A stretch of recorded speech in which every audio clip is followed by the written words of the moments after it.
Captain's log, stardate 54522.2. We once again find ourselves preparing for war, following the discovery of a Borg colony in the regular Badlands. The Badlands is an inhospitable area of space located at the far edge of the Federation. Filled with mostly uninhabitable worlds, asteroid belts and nebulas, it has no real value. So why would the Borg colonize a world there?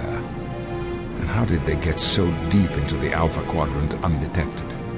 Starfleet, in desperate need of answers, has dispatched the Enterprise along with several other Federation ships to investigate this latest Borg threat.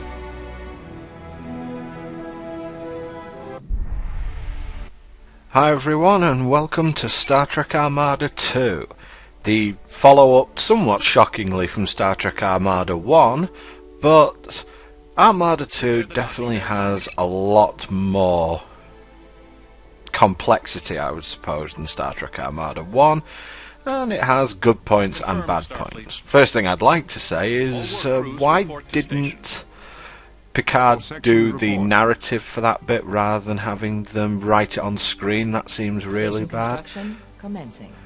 The first thing that you'll see is this mode, which is a cool new view that you can use in Star Trek Armada 2 as opposed to the grid view from the original game. Puts the game in exclusively 3D, but it's not brilliant for using for day-to-day operations.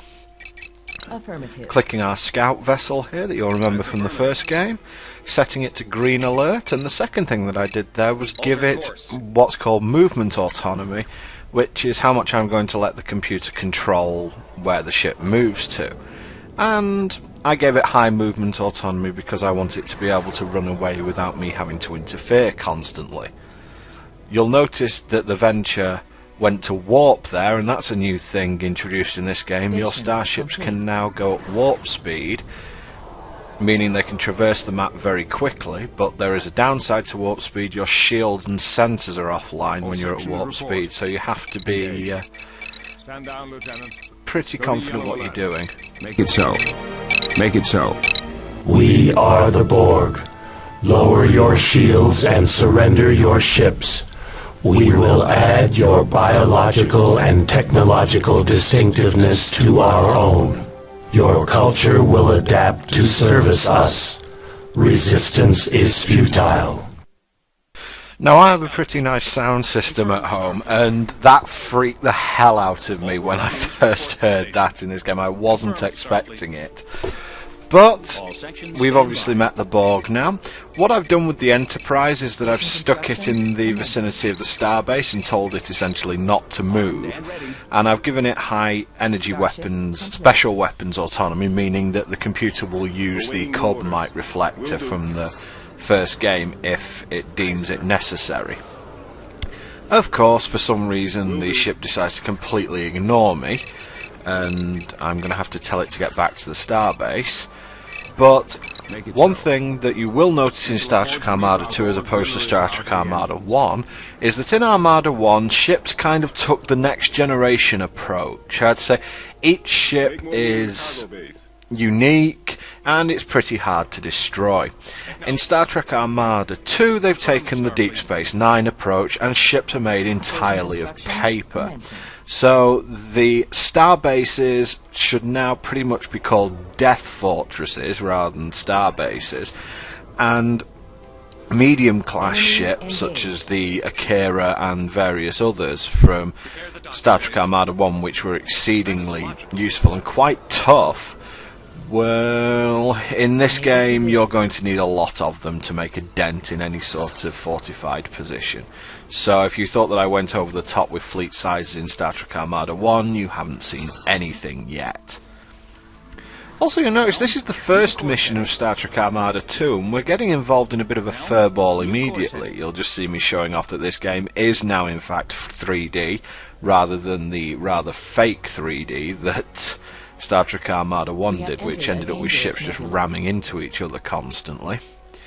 My Venture just deciding to go into a life support killing nebula there for absolute mission objective. reason. And that's the first reason. We've got an orbital processing facility in the orbit of this planet. Planets are new in Star Trek Armada 2 as well. They give you both population if they're an inhabitable planet, and they can also be mined for metal, which is an additional resource that's been introduced in this game. If you look at the top left, you'll see that my lithium and metal contents are going upwards, and the one to the right of that is latinum, which we can mine from nebulas. However, we don't have any immediately available to us at this point, so I am going to ignore that. I'm now going to build the research module, which is one of our mission objectives for this mission, and as the Federation you will hate how long this takes to build. It takes an eternity to build. So what I'm doing is I'm cranking out some Defiant class ships, which in the first game were pretty pathetic. They only had their 2 phaser cannons, which pretty much missed all the time, and they generally weren't a useful ship, especially if you couldn't get antimatter mines for them. In this game, Defiants have been beefed up somewhat. They now have photon torpedoes as well as their phaser cannons, which I believe a mission objective. Fire a little more rapidly, and in addition to that, with the special weapon autonomy, the computer will lay their antimatter mines down just where it feels like it, so you don't have to micromanage them as much. So I like them in this game. Now, going by the theory that since I can't build ships above a Kira class in this game, I am going to need to build a lot of them. I'm going to build a second shipyard and crank stuff out. This is something you'd virtually never see in the first game, but you're going to see multiple shipyards online pretty much always in this game. You will reach a point where you simply just saturate an area with resources and you're able to pretty much crank ships out constantly. Enemy engaged. As you can see, the Defiant's using their photon torpedoes that they have now, and we're going to start cranking out some ships. These 2 phaser cannons here are more than enough to hold off what the Borg will send at us. The Borg are absolutely no threat to a starbase either, and this is me realising I've made myself look like a bit of an idiot in not mining the second dilithium moon. Fortunately, that's not going to come back and haunt me that much. Station complete. And I'm now building a colony ship. The third of our objectives in this mission is to colonize this planet, so we will be doing that immediately.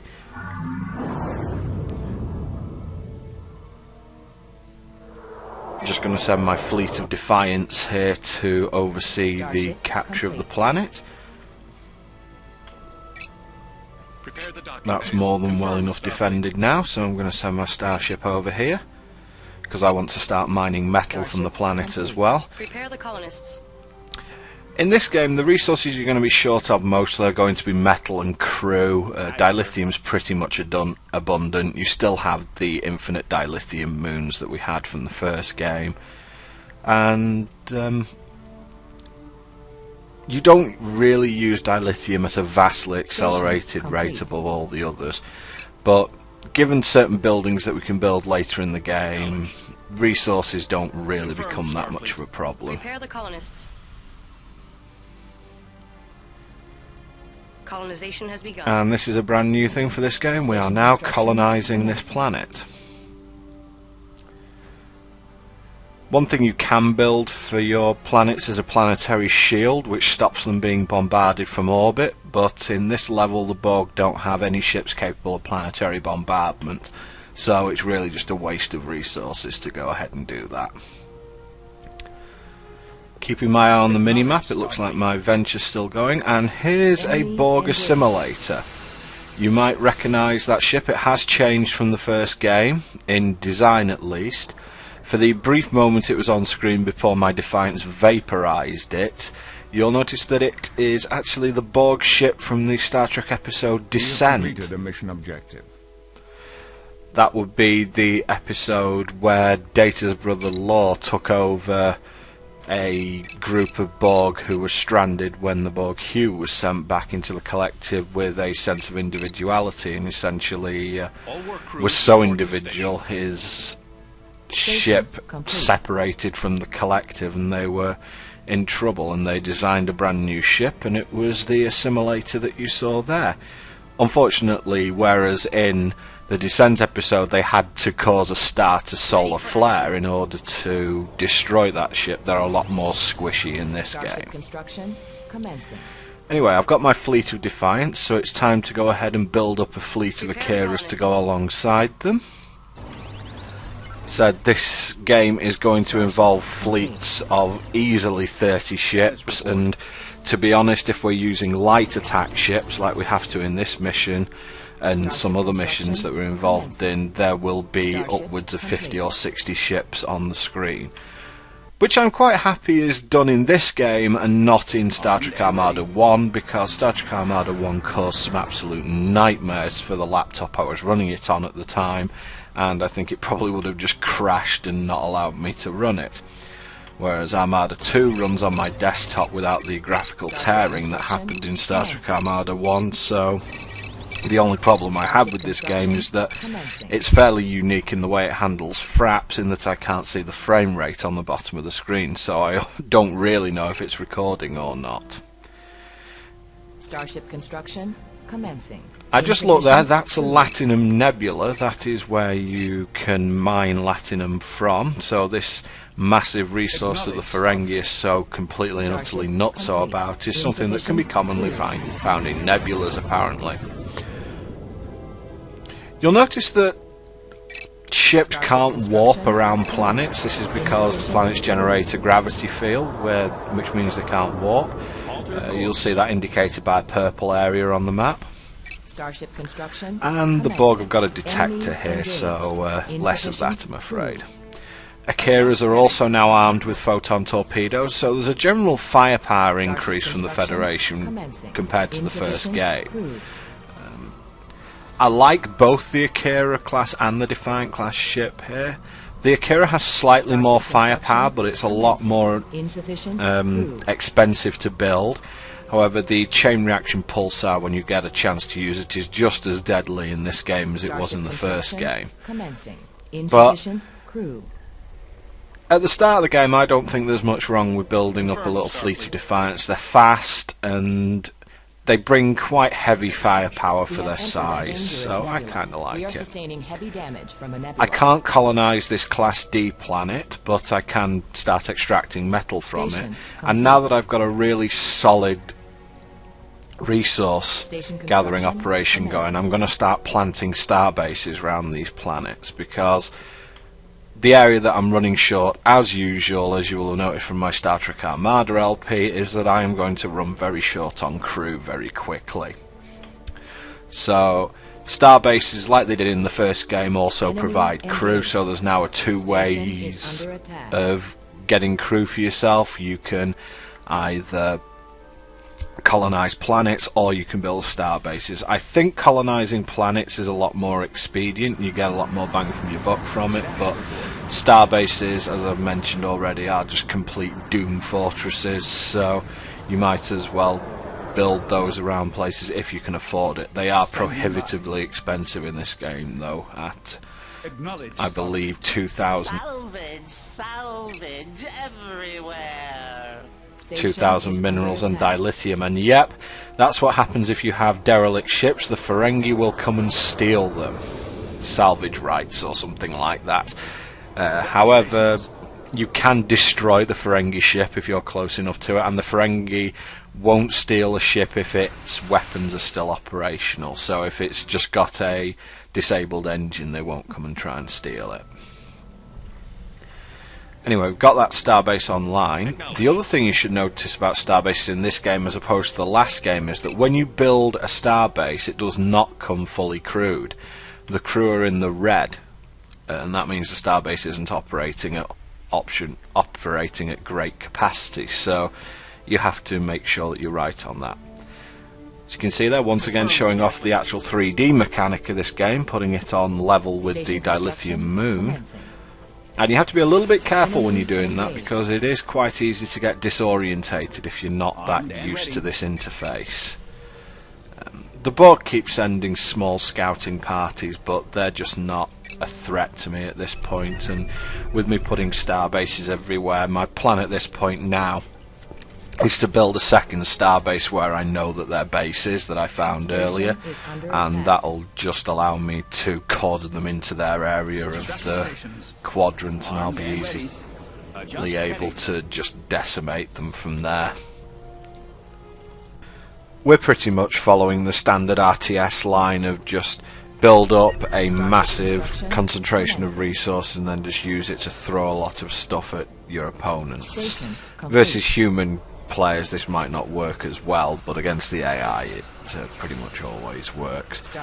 You might have seen something there, a flash of energy beams. That's because in this game, unlike Star Trek Armada 1, your phaser beams can actually miss.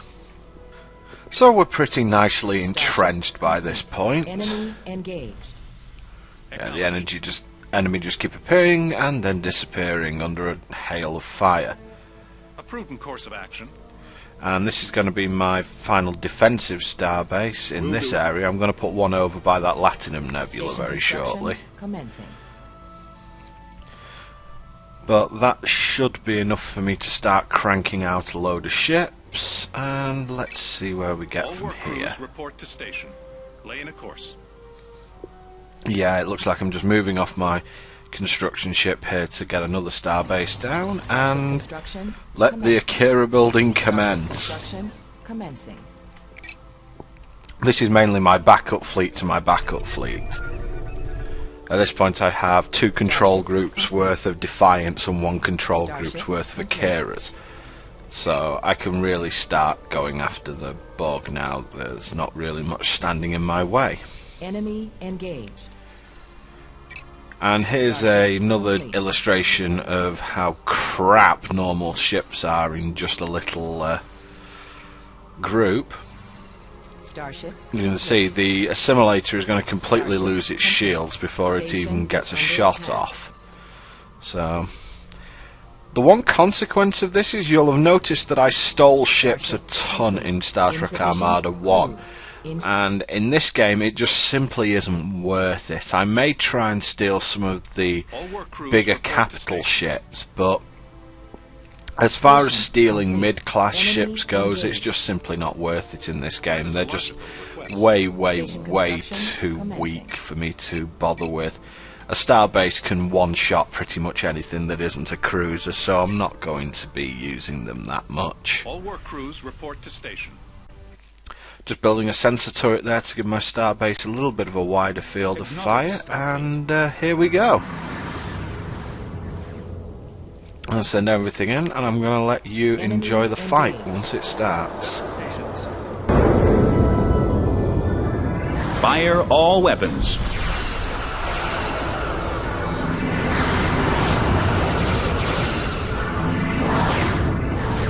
Battle stations.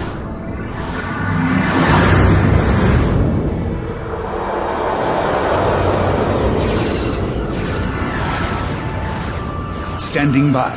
Acknowledge Starfleet. Acknowledge Starfleet. Station complete.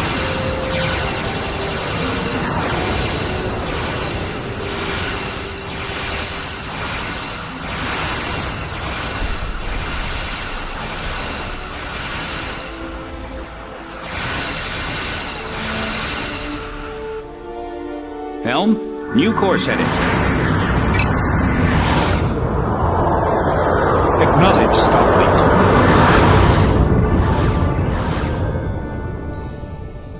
Enemy engaged.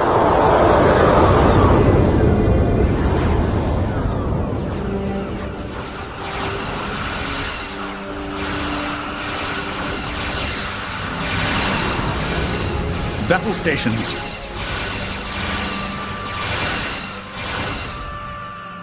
Battle stations.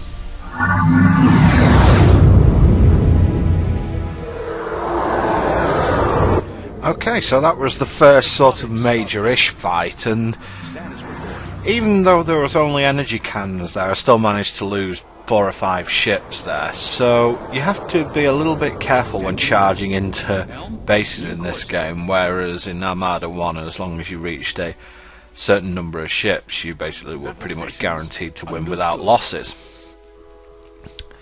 We come across a black hole here. This is what's generating this huge gravity field, and that's fairly pretty, really. This game was released, I think it was close to the year 2000. I'm going to have to look that up, I think. But it's fairly old by today's standards, but it does look fairly pretty for the time that it was released. Oh, here's the latest Borg colony, but we will be going up against a Nexus very shortly, so do not expect this fleet to go all the way. And in fact, this will be an illustration of how weak mid-level ships have become when it comes to taking on largely armoured targets. Unable to comply. Helm, new course heading. Found another planet here. This one's uninhabited, but it's too far off the current supply lines for us to be bothering with.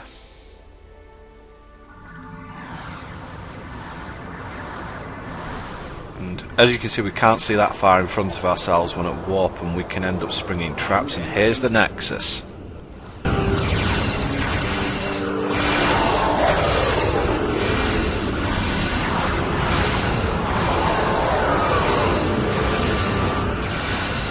Enemy engaged.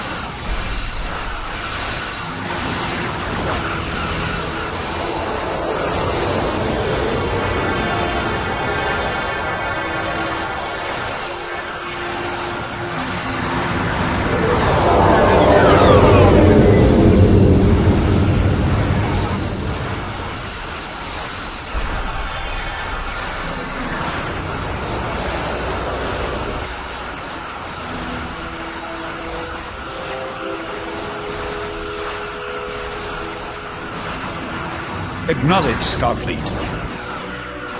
Bring us into weapons range.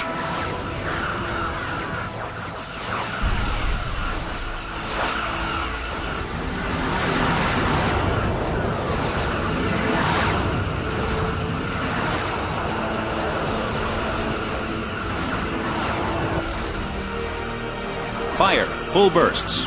Enemy engaged.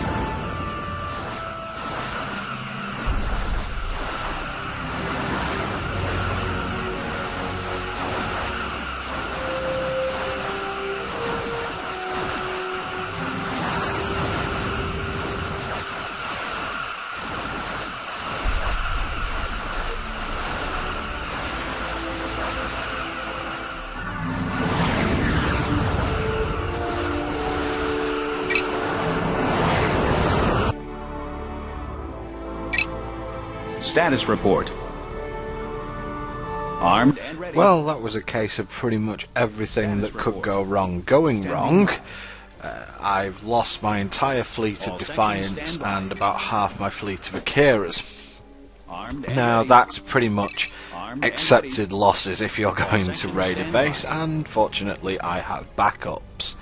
So with the Borg now in an extreme amount of trouble because I've decimated one of their bases, I think it's time that I finish the job.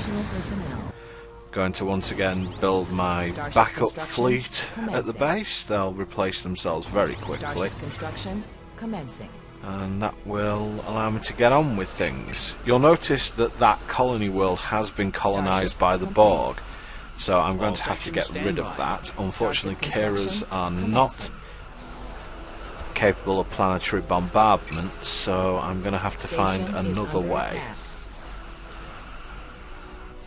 Let's get rid of these little ships here. Destroying this modification center means that the Borg will be unable to build both the sphere and the assimilator, so not that either of those was going to be much of a threat, but it's okay to make sure that they can only build really piddling ships that just do nothing.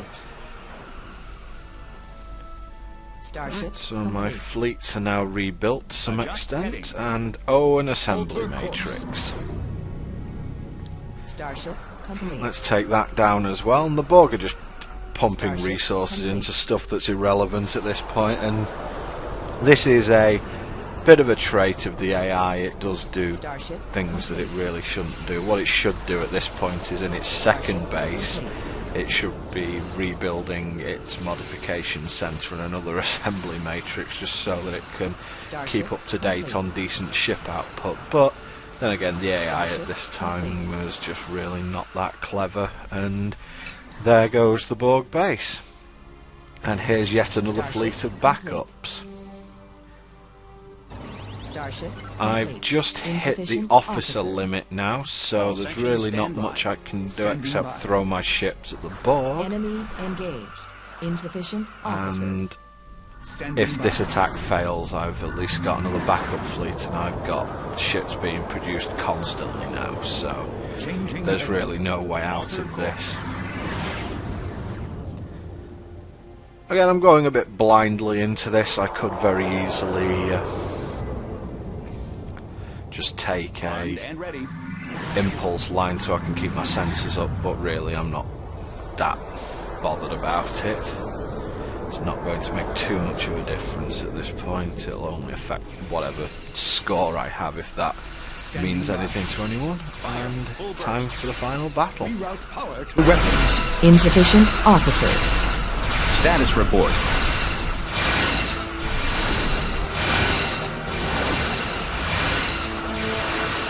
Starship complete. Starship complete. Enemy engaged. Starship complete. Starship complete.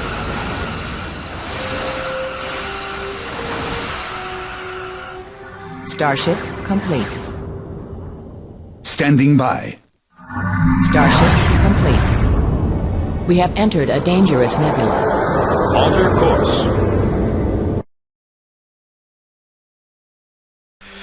Well, with everything obliterated there, it's now time to find out whether remnants of the Borg are hiding, and this has been fairly involving for a first mission. If you remember, the first mission of Armada 1 was basically destroy half a dozen Jem'Hadar ships and then destroy 2 spheres, and it wasn't really until, I don't think,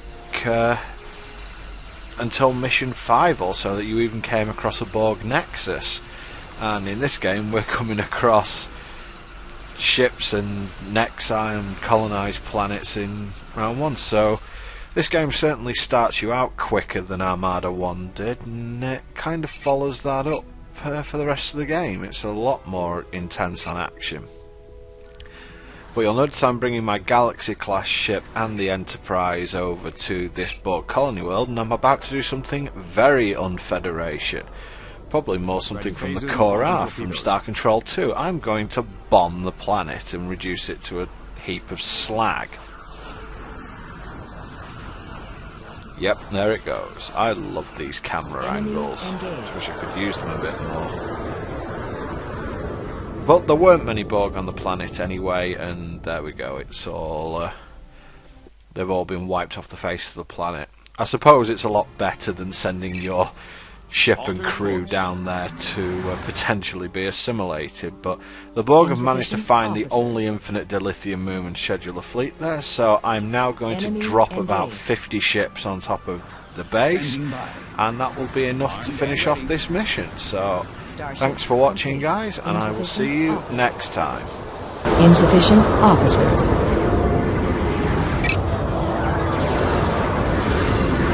Starship construction commencing.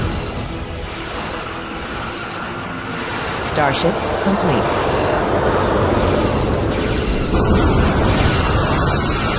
Starship complete. Insufficient officers. Starship complete.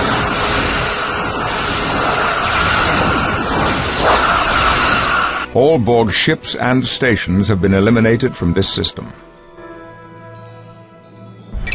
The Borg threat to the regular Badlands has been eliminated, and Starfleet is dispatching additional ships to secure the region. We have also discovered a unique type of nebula near the site of the former Borg colony. Sensor scans of this nebula reveal a high concentration of tachyon particles and the presence of residual transwarp signatures.